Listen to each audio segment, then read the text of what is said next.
Welcome back to Primetime News and a special welcome to viewers on onespotmedia.com.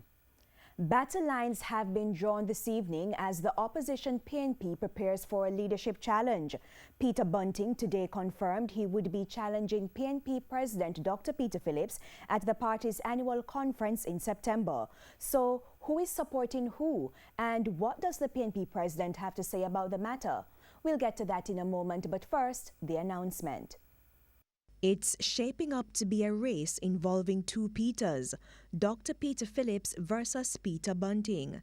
The latter on Sunday confirmed months of speculation he would be offering himself for the president of the PNP, arguing it was in the best interest of the party and the country.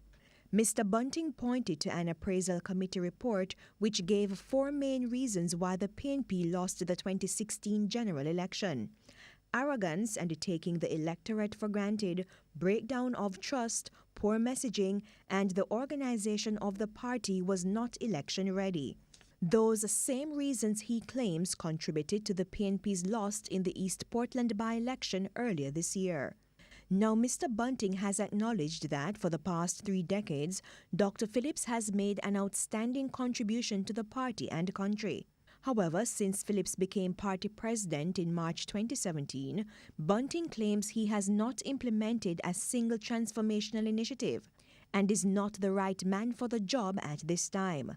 Therefore, he says Dr. Phillips's leadership cannot defeat the JLP in a general election. In the next few weeks, Mr. Bunting says he will be engaging various stakeholders within the party and the wider society to discuss the strategic direction under the slogan Rise United. Meanwhile, as expected, Mark Golding, MP for South St. Andrew, business partner and close friend of Mr. Bunting, has publicly supported him, saying with a change of leader, the PNP will be in a very competitive position to return to power.